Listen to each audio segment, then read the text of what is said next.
Alô você, estamos continuando com o nosso curso de perigo para a vida e para a saúde de outrem, os crimes que se relacionam a esse perigo, e nós estamos falando sobre perigo para a vida ou a saúde de outrem, né?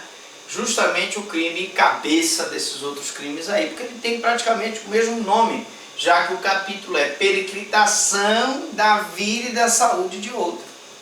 Mas o que é esse crime? Perigo para a vida ou a saúde de outrem?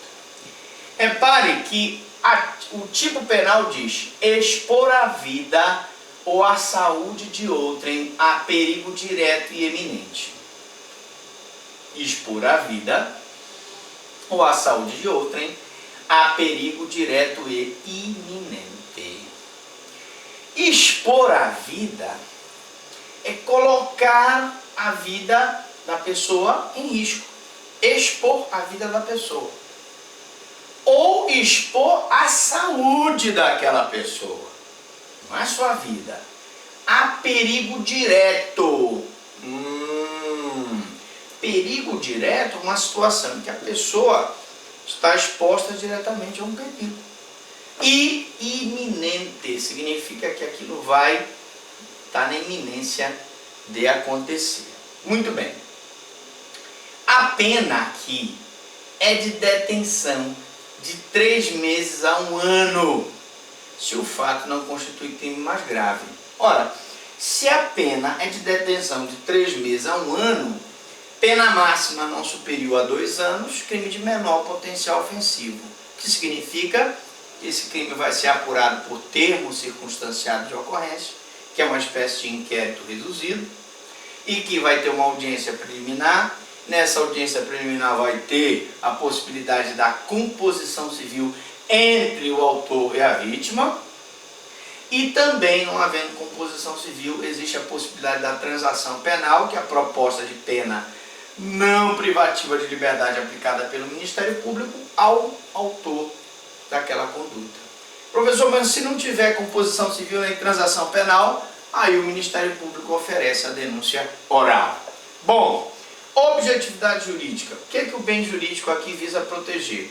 Visa proteger a vida e a saúde da pessoa humana.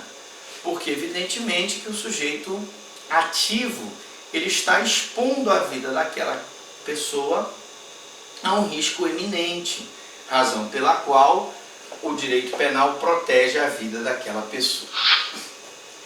Então, esse crime aqui é um crime tipificado tendo em conta principalmente os acidentes de trabalho sofridos pelos operários em razão do descaso na tomada de medidas de prevenção por parte dos patrões.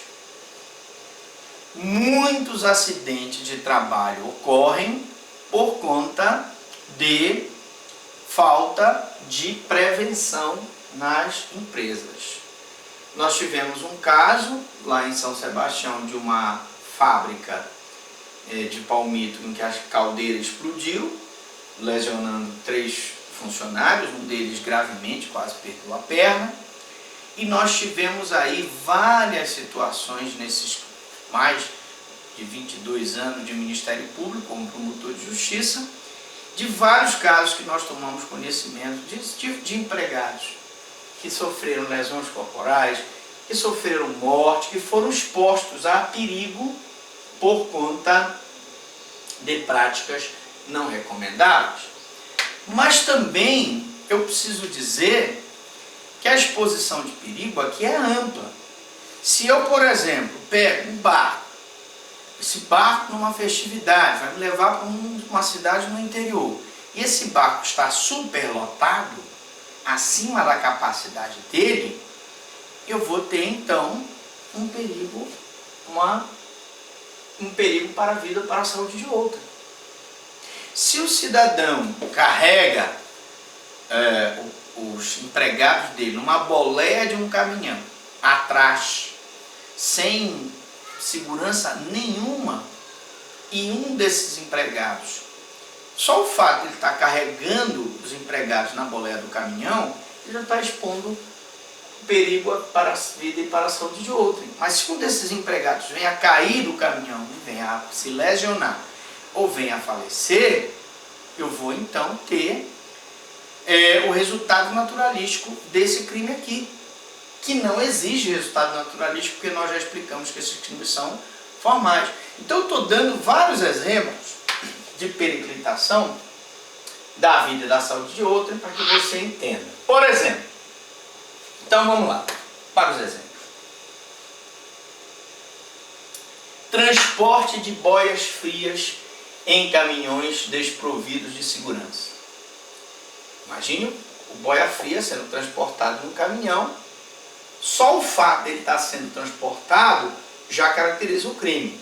Mas se ele vier a cair e lesionar, ou se ele vier a cair e morrer, nós temos aí um aumento de pena em relação à lesão, um aumento de pena em relação à morte. Exemplo 2. Agressão a motorista de ônibus em movimento, pondo em risco a incolumidade dos passageiros. Quer dizer que o passageiro que agride um motorista de ônibus, professor Franklin, ele não só vai responder pela lesão corporal praticada contra o motorista de ônibus, como também vai responder pelo perigo para a vida e para a saúde de outrem, sim. Ele vai responder pelo perigo para a vida e para a saúde de outrem. Transportar passageiro em barco superlotado. Nós temos aí as festividades aí do Círio de Nossa Senhora de Nazaré, tem aquela procissão bonita, várias pessoas se deslocam do interior para a capital, da capital para o interior, naquela travessia, a pessoa vai naquele barco superlotado. Só o fato dela ir no barco superlotado já caracteriza aí perigo para a vida e para a saúde de outrem. E aquele barco, o capitão, o comandante, será punido, mesmo que ninguém venha a sofrer nenhum acidente. Mesmo que ninguém venha se afogar. Mesmo que não haja nenhum problema. Porque esses crimes aqui exigem a exposição do bem jurídico a perigo. Muito bem. Vamos então para o perigo para a saúde, a vida e a saúde de outrem, falando de um outro exemplo. Professor, se o cidadão dirigir em alta velocidade, embriagado, fazendo cavalo de pau na rua, ele responde por perigo para a vida ou para a saúde de outrem? Não. Por quê? Porque este crime aqui de dirigir em alta velocidade ou dirigir embriagado, esses dois crimes aqui estão previstos no artigo 306 do Código de Trânsito Brasileiro. Então eu disse que eu não ia dar exemplos do Código de Trânsito Brasileiro, porque eles estão tipificados lá no Código de Trânsito Brasileiro, e nós vamos ter uma aula só sobre o Código de Trânsito Brasileiro, crimes no Código de Trânsito Brasileiro. Portanto, se for veículo automotor, se ele estiver em alta velocidade, ou estiver fazendo um cavalo de pau, eu não vou tipificar no perigo para a vida ou para a saúde de outro, eu vou tipificar no Código de Trânsito Brasileiro, que também, assim como os crimes daqui, exigem apenas que o bem jurídico da pessoa seja exposto a perigo para que o crime esteja caracterizado. Professor, disparo intencional de arma de fogo dentro de local habitado, com aposento ocupado, em direção a policiais ou outras pessoas para amedrontá-las. Causar medo, né? Causar temor, configura o crime de perigo para a vida ou para a saúde de outrem. Ora, nós temos que esclarecer o seguinte. Imaginemos a seguinte situação. Um cidadão está namorando com uma mocinha. E aí, ela não quer mais saber dele, termina o relacionamento.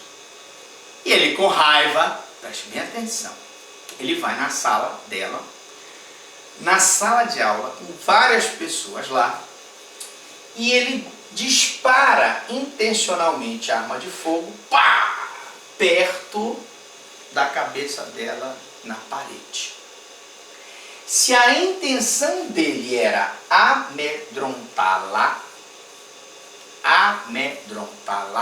causar medo, causar temor, nós vamos ter então o perigo para a vida ou para a saúde de outro. Preste bem atenção.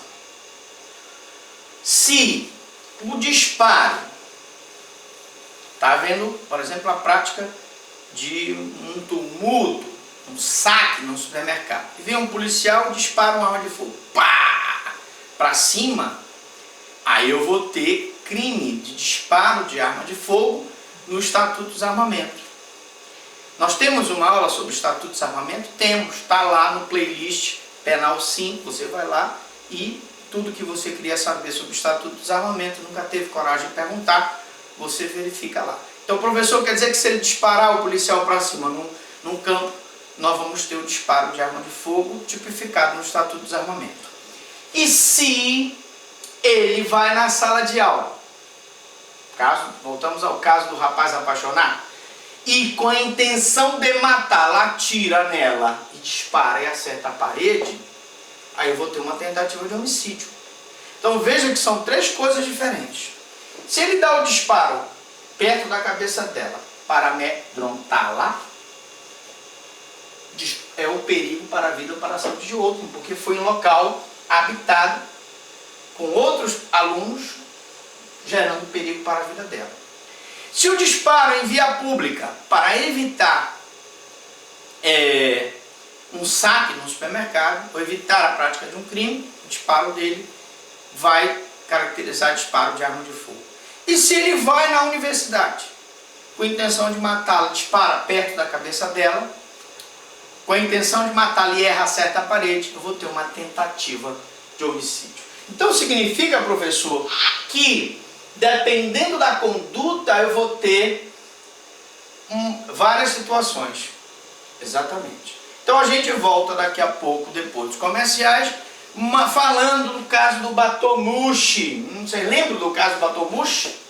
Vamos falar do caso do Batomushi, mas daqui a pouco, depois dos comerciais.